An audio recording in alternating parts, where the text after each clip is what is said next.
Винилите се оние кои означиле просперитет на популарна музика во светот. Грамофонските плочи се повторно во мода. Љубителите на квалитетна музика не штедат средства за да дојдат до квалитетен примерок со кој би ја збогатиле својата музичка колекција.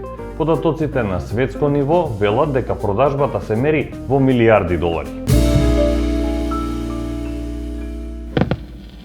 Американското здружение на дискографска индустрија пресметало дека продажбата на винилите во 2024 пораснала за 17%. Приходите од продажбата изнесувале 740 милиони долари.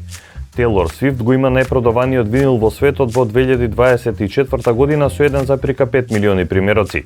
Најпродаван албум во историјата е Трилер на Майкл Джексон со 70 милиони продадени копии.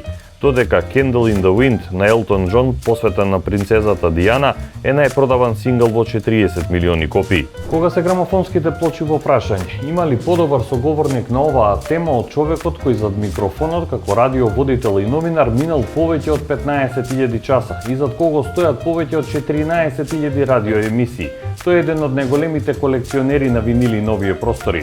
Без обид што дигиталното време носи некои нови предизвици, носи нови можности и достапност до многу повеќе луѓе од што на времето.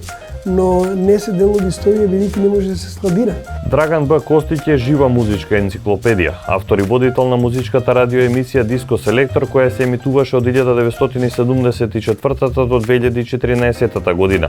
Неговата друга емисија Заборави ако можеш има 4661 издание.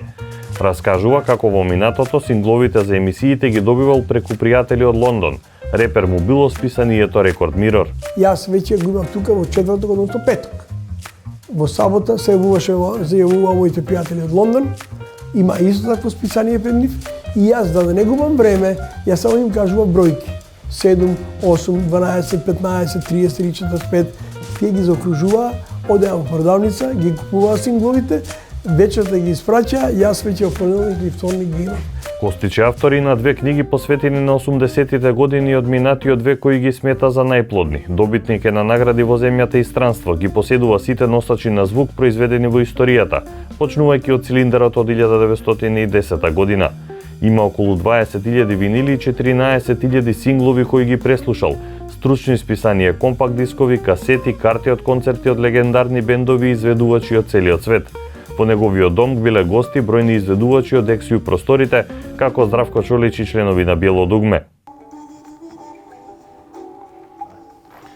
Дел од својот работен век Драган Б. Костиќ го минува и како диџеј. Пред скоро време на голем настан ја одбележа својата клубска диџејска кариера на кој спои многу генерации. На првиот настап како диџеј во раните 70-ти години од минатиот век во Скопје и денеска со радост се сеќава.